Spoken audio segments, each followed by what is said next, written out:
استعیذ باللہ السمیع العلیم من الشیطان الرجیم بسم اللہ الرحمن الرحیم۔ صحیح بخاری کتاب العلم باب ما جاء فی العلم۔ اس میں ابھی ہم نے ایک حدیث پڑھی جو حضرت دمام بن ثعلبہ رضی اللہ تعالی عنہ ان کی روایت ہے، اور امام بخاری رحمہ اللہ صبن چو اتمز استدلال یہ کورمت القراءہ علی العالم وقراءتہ سوا، محدث کے سامنے یا عالم کے سامنے یا شیخ کے سامنے کوئی طالب علم قرات کرے پڑھے یا شیخ جو ہے وہ کوئی حدیث سنائے، تو امام بخاری کے نزدیک یہ دونوں ایک ہی چیز ہے۔ حالانکہ ہم نے گزشتہ درس میں یہ تفریق اس میں کی تھی، یہ بتایا تھا کہ اگر اس میں کیا کہتے ہیں شیخ یم ساتھ کا حدیث پڑھی اور اس کا شاگرد جو ہے وہ اگر وہ سنے تو وہاں وہ حدثنا کے ذریعے تعبیر کر سکتا ہے، اور اگر شاگرد استاد کے سامنے جو ہے پڑھے تو اس کو اخبرنا یا انبانا کے ذریعے۔ گزشتہ درس میں حدثنا اخبرنا اور انبانا، حدثنی اخبرنی و انبانی و سمعت، ان جو ہے تعبیرات کے بارے میں مکمل درس ہو چکا ہے۔ یہ تھنچی اساں امام بخاری یہ چیز ونن کہ یزن طالب آئس، طالب سے مراد طالب علم آپ سمجھ لیں، محدث کا جو شاگرد ہوتا ہے، اگر سو محدث برونکن پڑھی یا محدث پانی پڑھی تو یہ دونوں چیزیں جو ہیں وہ برابر ہیں، اور دونوں صورتوں میں طالب جو ہے وہ حدثنی یا حدثنا کے ذریعے اس حدیث کو روایت کر سکتا ہے۔ تو دمام بن ثعلبہ کی حدیث تو آ گئی، اب یہی حدیث جو ہے یہ مکمل تفصیل کے ساتھ حدیث نمبر 63۔ امام بخاری کہتے ہیں حدثنا عبداللہ ابن یوسف قال، امام بخاری کہتے ہیں کہ ہم سے حدیث بیان کی عبداللہ بن یوسف نے، قال انہوں نے فرمایا حدثنا اللیث، ہم سے حدیث بیان کی حضرت لیث نے، عن سعید هو المقبوری، جو اس سے پہلے ان کا تذکرہ گزر چکا ہے، وہاں براہ راست سعید مقبوری لکھتے ہیں، اب انہوں نے یہاں پہ صرف سعید لکھا ہوا تھا، اور پھر اس کی تفصیل بیان کرنے کے لیے امام بخاری نے اس لفظ کا اضافہ کیا کہ اس سعید سے مراد سعید مقبوری ہے، ٹھیک ہے، سعید مقبوری ہے۔ ان شریک ابن عبداللہ ابن ابی نمیر، وہ روایت کرتے ہیں شریک بن عبداللہ بن ابو نمر سے، انہ سمع انس بن مالک یقول، انہوں نے سنا حضرت انس بن مالک رضی اللہ تعالی عنہ کو فرماتے ہوئے، بینما نحن جلوس مع النبی صلی اللہ علیہ وسلم فی المسجد، اس درمیان میں، اس دوران کہ ہم نبی اکرم صلی اللہ تعالی علیہ وسلم کے ساتھ مسجد میں بیٹھے ہوئے تھے، مسجد نبوی مراد ہے، یہ اس دور کی بات ہے، اس نے زیادہ مسجد نبوی اس نے کمپلیٹلی گنڈت کے ہیں، پراپرلی اس نے سب ویل مینٹینڈ کے ہیں کہ چار دیواری وغیرہ باقی ساری چیزیں لگی ہوئی ہوں، اتنا زیادہ اہتمام نہیں تھا۔ دخل رجل علی جمل فعناقہ، تو ایک شخص جو ہے وہ اونٹ پہ سوار ہوتا ہوا داخل ہوا، فعناقہ فی المسجد، اس نے اونٹ کو مسجد میں بٹھایا، ثم عقلہ، پھر اس کو مسجد میں باندھ دیا، ثم قال لهم، پھر ان سے کہا ایکم محمد، تم میں سے محمد صلی اللہ علیہ وسلم کون ہے؟ تو اس لفظ کی وجہ سے بعض ائمہ حدیث نے اس حدیث کو لے کے یہ استنباط کیا ہے اور یہ مسئلہ اخذ کیا ہے کہ یہ جو سائل تھے، آگے چل کے ان کا نام پھر آ رہا ہے کہ یہ دمام بن ثعلبہ رضی اللہ تعالیٰ عنہ تھے، آیا یہ جب اس وقت آئے یہ مسلمان ہو چکے تھے یا نہیں ہو چکے تھے؟ تو کچھ الفاظ اس میں ایسے بظاہر نظر آتے ہیں، یہ سیدھے فکر شدارن کہ وہیں اس نے کلمہ پورمت کیے،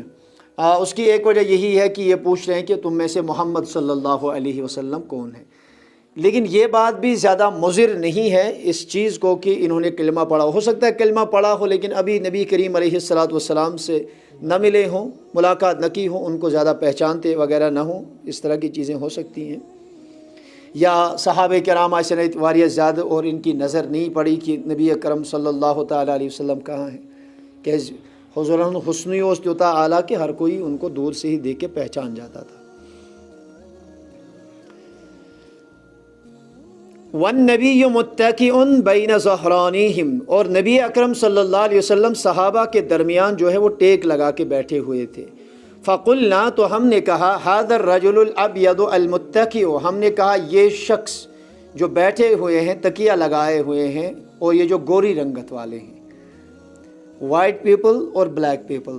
یم زن امریکنز وغیرہ چھ یا اش، ہم بھی یوں سمجھ لیں کہ اس کو گندمی رنگ کہتے ہیں، اس کو بھی عربی میں ابید کے ساتھ ہی تعبیر کرتے ہیں، اور یم زن بلیک پیپل چاسن تو ان کو اسود کے ذریعے۔ لا فضل لعربی علی اجمی ولا لابیض علی اسود، عربی کو اجمی پہ فضیلت نہیں اور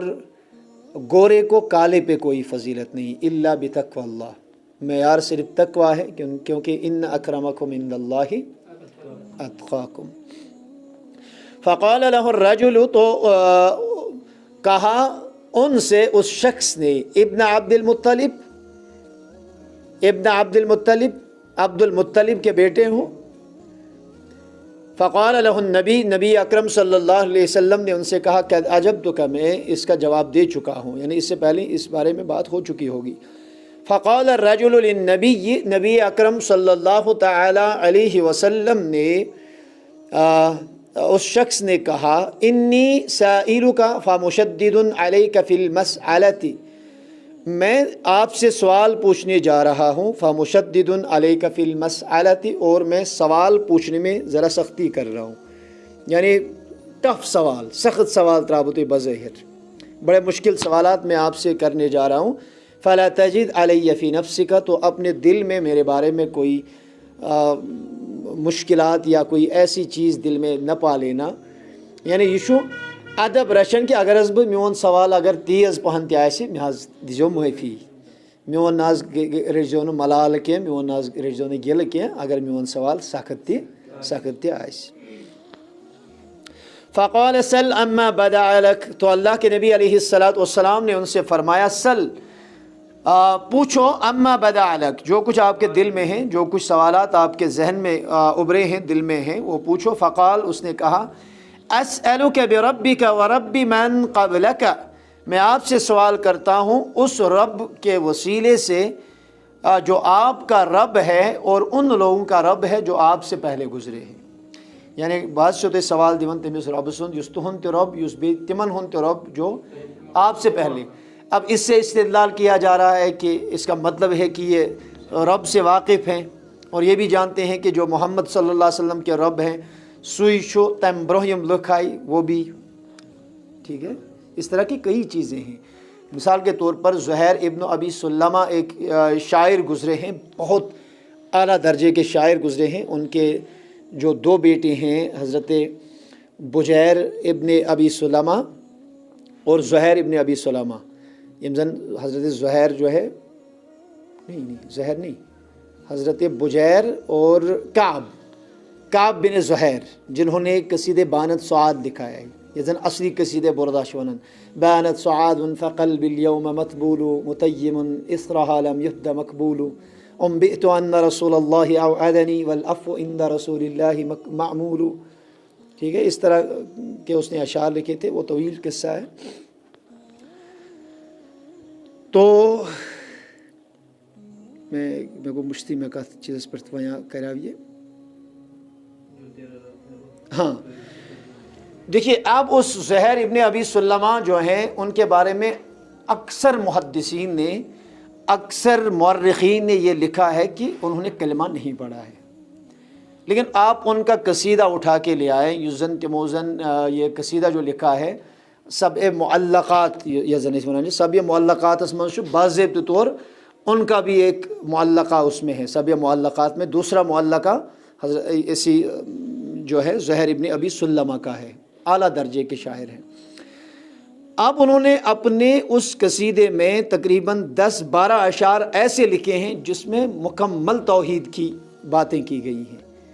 جس میں اللہ تعالیٰ پہ یقین، جس میں اچھائی اور برائی کا بدلہ، جس میں یہ انسان کی بے بسی، اور جس میں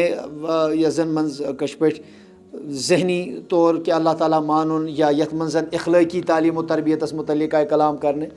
تو ان اشعار کو لے کے بعض ائمہ نے پھر یہ بھی بات کی ہے کہ غالباً ہسا چھُ اوسمُت زہر ابن ابی سلمہ جو ہیں وہ بھی مسلمان تھے،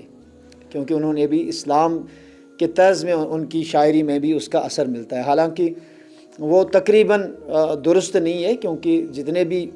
مورخین ہیں انہوں نے صاف لکھا ہے کہ انہوں نے وہ جو ہے وہ کلمہ اور انہوں نے نہیں پڑھا تھا۔ ہاں، ان کے جو صاحبزادے ہیں دونوں، آگو حضرت کعب بن زہیر اور بجیر بن زہیر، یہ دونوں بھائی جو ہیں انہوں نے کلمہ پڑھا اور حضور علیہ الصلوۃ والسلام کے صحابی تھے۔ تو نبی اکرم علیہ الصلوۃ والسلام نے فرمایا کہ آپ کو جو پوچھنا ہے یہ سے پرسنچی چپرس، تو اس نے کیا سوال پوچھا؟ اللہ ارسلک الی الناس کلہم، کیا اللہ تبارک و تعالی نے آپ کو تمام لوگوں کی طرف ارسال فرمایا ہے، مبعوث کیا ہے؟ تو جو سینی لکن کو نامی سوچنے فقال اللہم نعم، تو اللہ کے نبی نے فرمایا یا اللہ ہاں، ٹھیک ہے۔ قال انشدک باللہ، انشدک اللہ، میں تمہیں اللہ کی قسم دے کے پوچھتا ہوں، اللہ امرک ان نصلی الصلوات الخمس فی اليوم واللیلہ، میں تمہیں اللہ کی قسم دے کے پوچھتا ہوں، کیا اللہ تبارک و تعالی نے آپ کو یہ حکم دیا ہے کہ آپ ہمیں بتائیں کہ اس پرو دوہست رس منز 5 وقت نماز، کہ یہ اللہ تعالیٰ نے ونمت؟ قال، اللہ کے نبی نے فرمایا اللہم نعم، حضور فرمو آئیش میں خدای نے ونمت۔ قال انشدک باللہ اللہ امرک ان نصوم هذا الشہر من السنہ، تو اس نے پھر سوال کیا، میں تمہیں اللہ کی قسم دے کے پوچھتا ہوں، اللہ امرک، کیا اللہ تبارک و تعالی نے تجھے آپ کو حکم دیا ہے ان نصوم هذا الشہر من السنہ، کہ ہم سال میں اس ماہ کے روزے رکھیں، کیا اللہ تبارک و تعالی نے آپ کو اس کا حکم دیا ہے؟ قال اللہم نعم، تو نبی کریم علیہ الصلوۃ والسلام نے فرمایا ہاں، اللہ نے مجھے ایسا حکم دیا ہے۔ قال انشدک باللہ اللہ امرک ان تأخذ هذه الصدقة من اغنیائنا فتقسمها على فقرائنا، اس نے پھر پوچھا، میں آپ کو اللہ کی قسم دے کے پوچھتا ہوں، کیا اللہ تعالیٰ نے آپ کو یہ حکم دیا ہے کہ آپ ہم میں سے جو مالدار ہیں ان سے صدقہ سے مراد زکوٰۃ وصول کریں، اور پھر اس زکوٰۃ کو جو ہم میں فقراء ہیں ان پہ تقسیم کریں؟ کہ اللہ نے آپ کو ایسا حکم دیا ہے؟ فقال النبی، نبی اکرم علیہ الصلوۃ والسلام نے فرمایا اللہم نعم، ہاں اللہ نے مجھے ایسا حکم دیا ہے۔ فقال الرجل، تو اس شخص نے کہا آمنت بما جئت بہ، میں اس پہ ایمان لایا جو کچھ آپ لے کے آئے ہیں، ایم شخصن ون ایم ساتھ کے بعد شس انن ایمان ات پڑ یہ کیا صاحت تو اس نے تصدیق کر دی۔ اب اس جملے کو لے کے بعض نے کہا ہے کہ یہ موقر ایم وقت تصدیق اور اس وقت یہ مسلمان ہوئی، حالانکہ یہ قول اس اعتبار سے بھی درست نہیں ہے۔ آج کے دور میں اگر کوئی شخص کہے آمنت باللہ و ملائکتہ و کتبہ یا آمنت باللہ و رسولہ، چھنا اس ونجن پرن، تو اس کا قطعی یہ مطلب لازم نہیں آئے گا نا کہ اشن ونیونگتا مسلمان اسمت کیا ہے، تو جو بات سمجھو، تو اس سے پھر ایسا استدلال کرنا درست نہیں ہے، بلکہ پہلے مسلمان ہو چکے تھے اور اس وقت دوبارہ ان تمام چیزوں کی یہ تصدیق کر رہے ہیں، ٹھیک ہے۔ آپ میں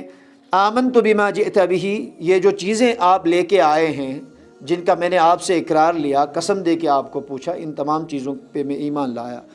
وَأَنَا رَسُولُ مَنْ وَرَائِي مِنْ قَوْمِي، اور میں اپنی قوم کا فرستادہ ہوں، ریپریزنٹیٹیو ہوں، جو قوم میرے پیچھے ہے، یہ اس قومک امیر، قومک سردار یا قومک ریپریزنٹیٹیو اس موسوم جی پانے طرف، تو اس نے کہا کہ پوری قوم میرے پیچھے ہیں، میں ان کا فرستادہ ہوں۔ وَأَنَا دِمَامُ بْنُ ثَعْلَبَةَ، اور میں دمام بن ثعلبہ ہوں، اخو بنی سعد بن بکر، جو بنو سعد بن بکر جو ہیں وہ ان کے بھائی ہیں، یعنی اسی قبیلے کی اور ایک شاخ ہے، میں اسی سے تعلق رکھتا ہوں۔ اور یاد رکھیں یہ قبیلہ جو ہے، قبیلے بنو سعد بن بکر جو ہے، یہ وہ قبیلہ تھا، یہ تکزن ماتمالس نانی حالوس رسول رحمت صلی اللہ تعالی علیہ وسلم، یہ حضور کا نانی حال تھا۔ اچھا، دمام بن ثعلبہ کے بارے میں یہ بات ڈیبیٹیبل پھر رہ گئی کہ آیا انہوں نے اس حدیث روایت کرنے سے پہلے وہ مسلمان ہو چکے تھے یا اس وقت انہوں نے کلمہ پڑھا۔ تو پھر اس میں دو قول ملتے ہیں. ایک امام ابن اسحاق رحمہ اللہ کا قول ملتا ہے، وہ کہتے ہیں کہ 9 ہجری میں انہوں نے ایمان لایا، اور ایک قول مشہور مورخ واقدی کا ہے اور وہ 5 ہجری کا قول نقل کرتے ہیں. ہمارے نزدیک 9 ہجری کا قول زیادہ معتبر ہے. اس کی کئی وجوہات ہیں. ایک قول تو سب سے پہلے یہ ہے کہ یہ جو ہے یہ اس وقت تشریف لائے تھے جب مسلمانوں کو سوالات سے منع کیا گیا تھا، اور سوالات سے جو مسلمانوں کو منع کیا گیا وہ سورہ مائدہ کی آیت ہے. یعنی ایمونا اتمز یہ چیز کہ یا رسول اللہ صلی اللہ علیہ وسلم باز کر تو کیا سوال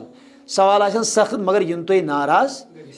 ناراض گژھو، کیونکہ اس سے پہلے منع ہو چکا تھا کہ سوال جو نہ کرن نبی تاجدار علیہ السلام غیر ضروری طور زیادہ سوال جو نہ کرن کیا. تو یہ آیت چونکہ نازل ہو چکی تھی ممانعت والی سورہ المائدہ آیت نمبر 101، اور سورہ مائدہ گمز آخری دورس مز نازل رسول رحمت صلی اللہ علیہ وسلم پہ. اس سے بھی یہ پتہ چلتا ہے کہ جب سورہ مائدہ آخری دور میں نبی اکرم علیہ السلام پہ نازل ہوئی ہے اور دمام بن ثعلبہ جو ہیں اس کے بعد حضور کے پاس تشریف لائے ہیں. مطلب یہ گونا کہ 5 ہجری شن تیل سوال ہی پودے گا سن، یہ فتح مکہ کے بعد کی بات ہو رہی ہے. اور دوسرا استدلال یہ کیا گیا ہے کہ دعوت اسلام جو ہے مختلف قبائل، مختلف گروہ، مختلف مقامات کی طرف نبی اکرم علیہ السلام نے مختلف وفود جو ہیں جو ارسال کیے ہیں وہ فتح مکہ کے بعد ارسال کیے. پتہ ہے اور مختلف ریپریزنٹیٹیو، مختلف قافلے، مختلف قبیل وہ وہاں سے آتے تھے اور اس کے بعد اللہ کے نبی علیہ السلام پہ کیا ایمان لاتے تھے، یا دین کی باتیں سیکھتے تھے، یا احکام وہ آتے تھے اور احکام لکھا کے لے جاتے تھے کہ اسلام کیا کیا شوانن باضابطہ طور پہ ان کو ریٹن لکھ کے دیا جاتا تھا. اپنے قبیلے میں جاتے تھے اور وہ اسلام قبول کرتے تھے.